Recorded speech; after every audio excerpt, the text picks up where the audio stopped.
ज्ञानतिमिरान्धस्य ज्ञानञ्जनशलाकया चक्षुर्मिलितं येन तस्मै श्रीगुरुवे नमः। श्रीचैतन्यमनोभीष्टं स्थापितं येन भूतले स्वयं रूपः कलामह्यं ददाति स्वपदान्तिकं। वन्देऽहं श्रीगुरौ श्रीयुतापदकमलं श्रीगुरुन् वैष्णवांश्च श्रीरूपं साग्रजातं सहगण रघुनाथान्वितं तं सजीवं साद्वैतं सावधूतं परिजन सहितं कृष्ण चैतन्य देवं श्रीराधा कृष्ण पादान् सहगण ललिता श्री विशाखान्वितांश्च। हे कृष्ण करुणा सिंधु दीनबंधु जगतपते गोपेश गोपिका कांत राधा कांत नमस्तुते। तप्त कांचन गौरांगी राधे वृंदावनेश्वरी विश्वभानुसुते देवी प्रणमामि हरिप्रिये।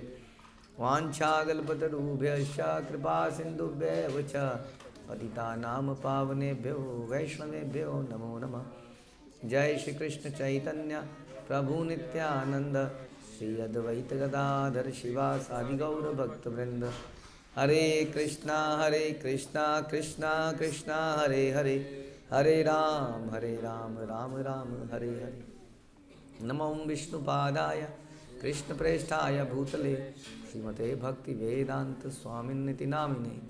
नमस्ते सारस्वते देवे गौरवाणी प्रचारिणे निर्विशेष शून्यवादी पाश्चात्य देश तारिणे।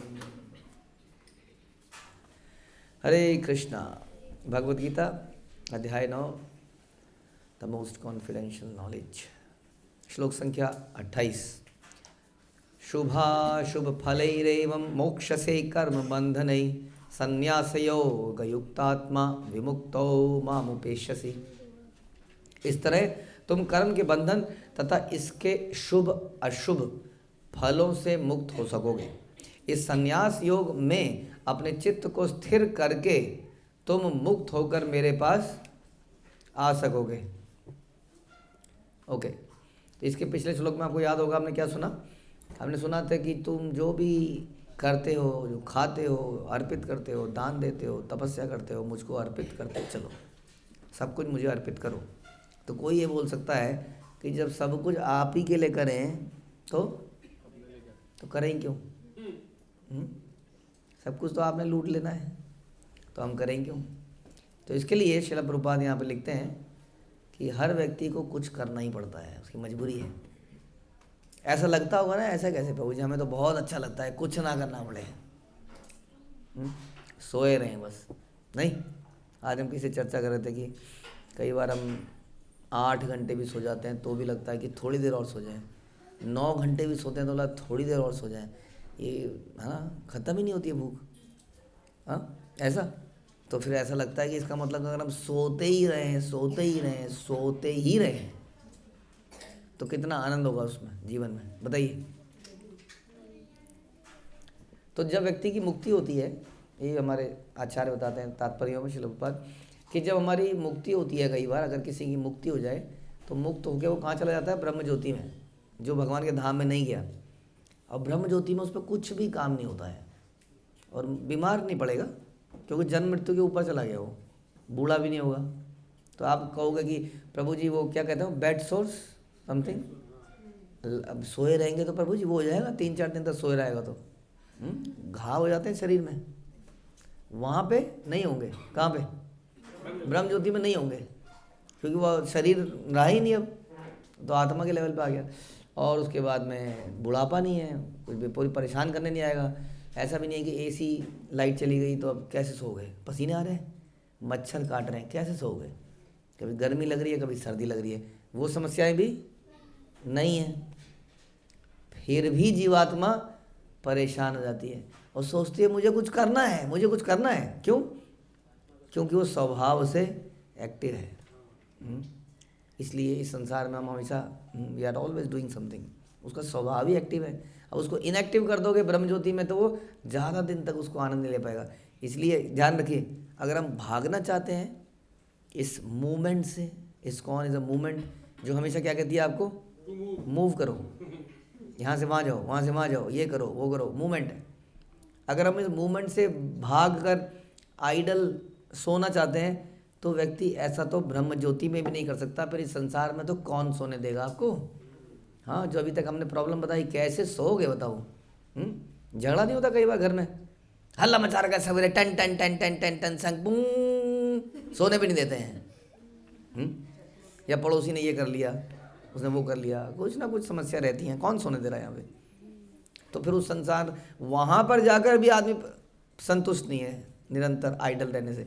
इसलिए जीवात्मा का नेचर है कि मस्ट डू समथिंग।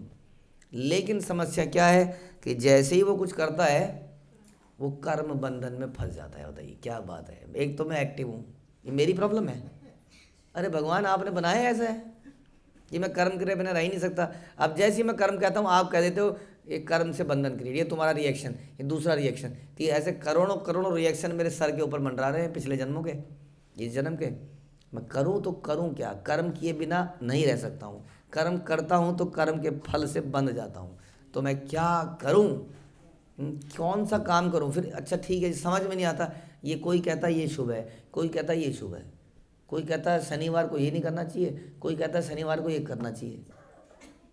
कोई कहता है नहीं नहीं मंगलवार के लिए है, शनिवार के लिए नहीं है। हाँ, मीट कौन से दिन नहीं खा सकते, मंगलवार या शनिवार, गुरुवार, गुरुवार को नहीं खा सकते। कोई कहेगा जी मंगलवार को नहीं खा सकते। हाँ, दाढ़ी नहीं बना सकते। कितना कन्फ्यूज़न है दुनिया के अंदर, क्या करें क्या ना करें, सबके अपने मत है, समझ ही नहीं आता करें क्या। इतने सारे ख्याल, इतने सारे विचार।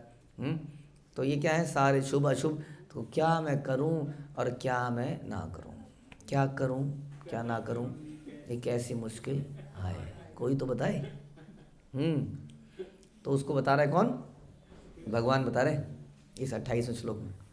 वैसे 27 में बता ही दिया, 28 में बता रहे हैं कि यदि तुम इस प्रकार करोगे, क्या, यद करोसी यद जोहोसी यद अस्नासी वटेवर, इस प्रकार से करोगे अगर, तो क्या होगा। यहाँ बता रहे हैं तुम शुभ और अशुभ इस कर्म के बंधनों से मुक्त हो जाओगे। यदि आप इसका मतलब क्या करोगे, या तो भगवान के लिए कर्म करोगे, नहीं तो कम से कम कर्म फल को भगवान को दे दोगे। हाँ, तो इससे क्या फायदा होगा आपको कि उसके जो बंधन है कर्म के, कुछ अच्छे कुछ बुरे, उन दोनों से बच जाओ। क्योंकि काम करना तुम्हारी मजबूरी है, काम तो तुम करोगे ही करोगे। हाँ, इसलिए क्या करो, इस प्रकार कार्य करो कि या तो काम करो ही भगवान के लिए उन्हीं के अनुसार, या फिर जो आप कर रहे हो कम से कम उसको अर्पित तो करते चलो भगवान को, तो आप कर्म बंधन से मुक्त हो जाओगे। तो क्या उसके बाद हम काम कर सकते हैं फ्रीली? यस, कर सकते हैं, यदि वो शास्त्रों के अनुसार है तो। उसके बाद हम फ्री हैं, कितना मज़ा है, उसके बाद हम काम कर सकते हैं। हाँ, सोचिए एक ऐसा बाग जिसमें बहुत सारे आम, अमरूद, बनाना लगे हैं, और सबसे बड़ी खुशी की बात क्या है कि माली कह रहा है तुम जितना मर्जी तोड़ सकते हो। बचपन में हम ऐसे सपने देखते थे भाई दबे, बाग देखते थे, वो कहते थे ओ इस माली एक बार अलाउ कर दे इसके अंदर, फिर क्या करेंगे हम इसमें। और वो कहते तुम अलाउ कर सकते हो, हाँ ऐसा ऐसा करना, ये ले आना, अच्छा इतने ले आना, इतने तुम खा भी लेना। 100 तोड़ के ले आओ तो 10 तुम्हारे। हाँ, अगर 2 भगवत गीता करी तो 1 बर्गर तुम्हारा। वाह, तो बढ़िया है यार, इससे बढ़िया और क्या चाहिए। तो लगे हैं वो कर रहे हैं, 1 गीता 2 गीता 3 गीता।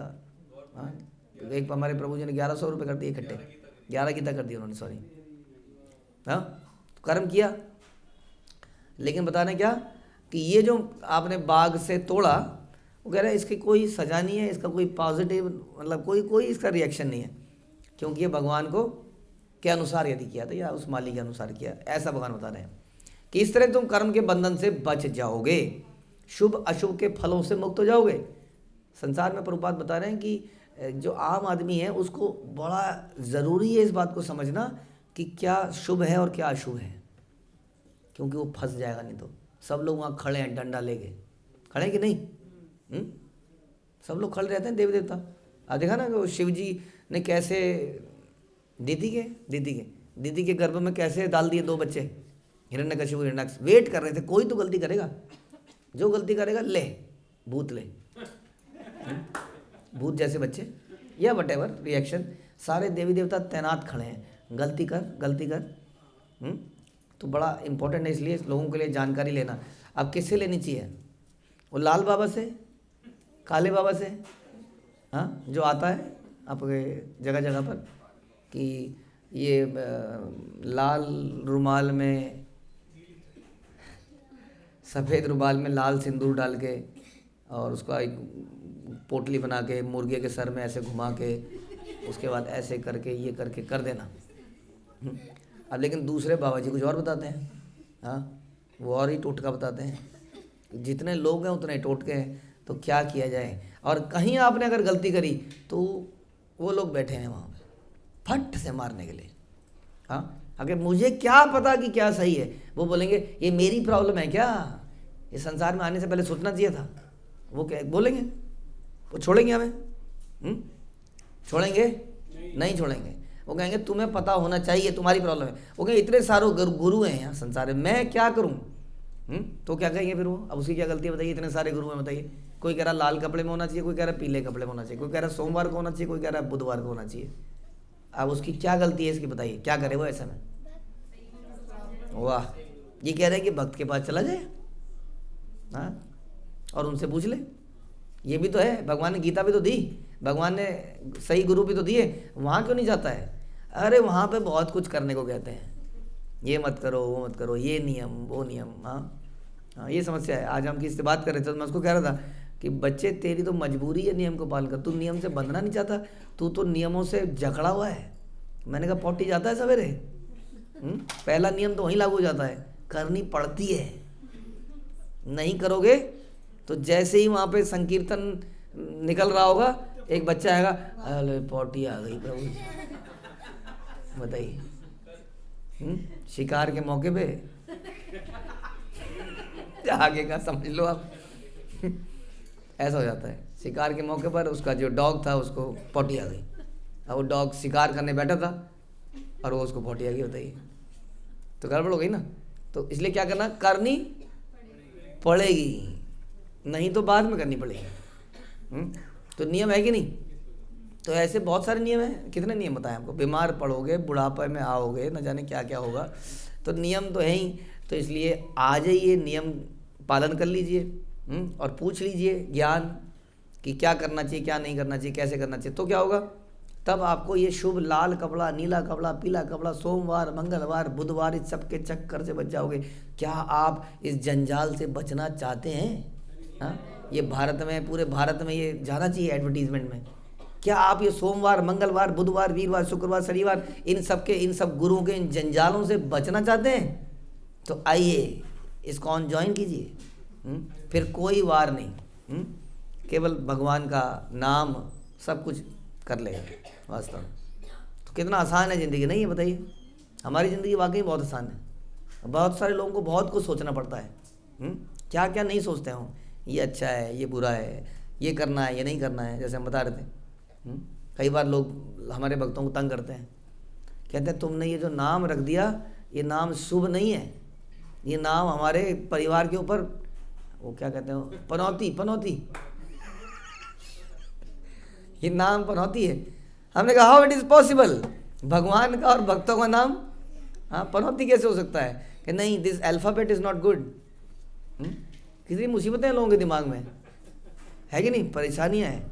लेकिन यहाँ क्या करें, यहाँ करें शुभ अशुभ फलों से मुक्त हो जाओगे, लाइफ इजी नहीं हो जाएगी जीना, कितनी इजी हो जाएगी। लाल मिर्ची और क्या नींबू, उसका ये और वो पता नहीं क्या क्या। प्रभु जी हम जा रहे थे सड़क में, चौराहे में मेरा स्कूटर जो है लाल मिर्ची के ऊपर से चला गया। क्या करें बताइए, क्या करना चाहिए आप बताइए, उपाय बताइए। अब वो किसी ने अपना मुसीबत को लाल मिर्ची में बांध के चौराहे पे रख दिया और हम गुजर गए उसकी मुसीबत हमारे साथ। अब बताइए क्या करें? कुछ करने की ज़रूरत नहीं है, भक्त को कुछ करने की ज़रूरत नहीं है, और भगवान के ऊपर छोड़ दो, लाल काली सब बराबर हो जाएगी वहाँ। कोई चिंता है नहीं, खतरा नहीं। तो पग पग पर कोई खतरा है। इन सब से बचने के लिए क्या करें, यद करोषि यद स्नासी यद जोशी ददासी यद तपस्यसी कौन्तेय तत्करुष्व मतलब सब कुछ भगवान के लिए करते चलो, बहुत ही बढ़िया है। काम करने की जो हमारी हैबिट है वो भी ज़रा एंगेज हो जाएगी। सबको काम चाहिए कि नहीं है? भक्त लोग, नॉन डिवोटी, सबको कुछ काम चाहिए, खाली कोई भी नहीं बैठता है। आप देख लीजिएगा, अभी भी मज़ा नहीं आता है, ऐसा लगता है हमें मज़ा आएगा लेकिन आनंद नहीं आता है। कुछ ना कुछ हमारे पास होना चाहिए। नहीं मज़ा नहीं आता, नहीं तो मज़ा आता है, बिल्कुल मज़ा नहीं आता। कम से कम ताली बजा रहे हो। हाँ, नगर कीर्तन में पुस्तक नहीं बांट रहे तो क्या, अरे ताली कुछ मुझे दे दो, लोगों को अच्छा लगता है। वो तो करताल दे दो, हाँ प्रभु जी कुछ लगे तो सही मैंने कुछ किया। किसी ने दोना पकड़ लिया, किसी ने खिचड़ी बांट ली, किसी ने कुछ तो करना ही होता है, नहीं तो फिर आनंद नहीं आता है। वो व्यक्ति थोड़े दिनों में कहेगा मज़ा नहीं आ रहा प्रभु जी। जो लोग ऐसे कहते हैं जनरली, मज़ा नहीं आ रहा है, यहाँ पर बोरियत सी लग रही है, खालीपन सा लग रहा है, सूखा सा लग रहा है, सूखा सा। किसको लग रहा है? जो कोई कुछ कर नहीं रहा है, क्योंकि ये सोल का नेचर है। वो समझ नहीं रहा है इस बात को कि उसको कुछ करना पड़ेगा। अब बाकी लोग क्यों नहीं करवा रहे हैं उससे, सब बिजी हैं, अपना अपना लगे हैं। तुमको आगे आके घुस के कुछ करना पड़ेगा, नहीं तो तुम्हें भी सफोकेशन महसूस होगी। तो काम तो करना ही पड़ेगा। इसलिए क्लियर हो गया। अब निर्बंध कृष्ण संबंध यहाँ पे बता रहे हैं कि युक्त वैराग्य क्या है श्लोक में प्रभुपाद। यही युक्त वैराग्य है कि हमें कपड़े पहनने पड़ेंगे कि नहीं। अच्छा, घूमने का शौक होना चाहिए कि नहीं होना चाहिए? अच्छा, होना चाहिए घूमने का शौक। आप बोलो प्रभु जी ये मत बोलिए, ये सोल की एक वो है, उसका इनहेरेंट क्वालिटी है कि वो यात्रा करना चाहती है, वो निरंतर यात्रा में रहती है। हाँ, तो क्या करें हम ऐसे में? ऐसे में भगवान के संबंधित यात्राएं करें। हाँ, अब खाना, अच्छा खाना खाना चाहिए कि नहीं? भलो ना खाई बे, सोच के बोलना है। खाने का उसका नेचर है, वो खाना चाहेगा ही। आप ऐसा मत बोलिए भलो ना खाई बे, ठीक है, बट उसका नेचर है। तो क्या करें? तो कृष्ण प्रसाद को प्राप्त करने का प्रयास करें, धीरे धीरे शुद्धिकरण करें। इस प्रकार आप देखिए कितनी ऐसी चीज़ें हैं जो हम चाह कर भी अपने जीवन से हटा नहीं रहा। मैं पैसा कमाना चाहिए नहीं? हाँ प्रभु जी क्या करूं, मेरे अंदर कुछ खुजली सी है पैसा कमाने की। तो क्या करें? तो कमाइए भगवान के लिए, उसको व्यय के। जहाँ कहता है प्रभु जी मुझे खर्चने में भी मज़ा आता है और मुझे कमाने में मज़ा। कुछ लोग कहते हैं मुझे कुछ केवल कमाने में मज़ा आता है प्रभु जी। तो चलो कमा लीजिए, फिर भगवान के लिए कमा लीजिए आप। हाँ, सीधा मंदिर के लिए कमाइए आप। मज़ा आता है ना आपको कमाने में, तो कमाइए। तो इस प्रकार से हर चीज़ को कृष्ण के लिए लगा देना, इसको क्या कहते हैं हम? युक्त वैराग्य। और इस प्रकार व्यक्ति कर्म बंधन से मुक्त हो जाता है, उसको कुछ एंगेजमेंट मिल जाती है, शुभ अशुभ के चक्रों से बच जाता है, जीवन एकदम शांत सुकून में बीतता है, पूरे दिन बिजी रहता है और कोई टंटा नहीं उसके सर पे। हाँ, जो आदमी नौकरी करता है शाम को आ जाता है आराम से, और बिजनेसमैन और रात तक फोन, हाँ माल आ गया, पकड़ा गया, वहाँ पकड़ा गया, गेट पे पकड़ा गया, चुंगी में पकड़ा गया, ये हो गया, अरे ऐसा कर, हाँ पेमेंट क्यों नहीं करता है, पेमेंट कर। उधर जो पेमेंट, हाँ जी कल करूँगा आपकी पेमेंट, मांग भी रहे हैं, लेनी भी है, टेंशन। और नौकरी वाला क्या करता है? आ जाता है, पूरी मेहनत करता है पूरे दिन का, शाम को आके खा पी के सो जाता है। तो ये अब या तो हमारे अंदर कृष्ण जैसी पावर हो कि हम बिजनेसमैन इस प्रकार के बन पाएँ कि संसार की सारी मुसीबत झमेला, ये वो, ये भी करना है, वो भी करना है, ये भी करना है, वो भी करना है, उसको ले पाएँ, विच इज़ नॉट देयर। तो क्या करें फिर? कुछ करें, do your best and leave the rest. हाँ, शाम को आएँ घोड़े बेच के सो जाएँ, भगवान अब आप देख लेना, हो गया, बस इतना ही हो सकता था, अब मेरा टाइम है, अगर अभी नहीं सोऊंगा, सवेरे नहीं उठूंगा, जब अच्छा नहीं होगा, इसलिए भगवान आगे आपके ऊपर, अब मैं सो रहा हूँ, बात खत्म। समझ में आया? ये practical example. If you do it for Krishna, अगर हम अपने लिए करें तो कितनी टेंशन है, और अगर हम भगवान के लिए करें तो भगवान मैंने अपना बेस्ट दे दिया, अब आपके ऊपर है, जो हो सब आपका। ठीक है? हरे कृष्णा। श्रील प्रभुपाद की जय, भगवद गीता की जय।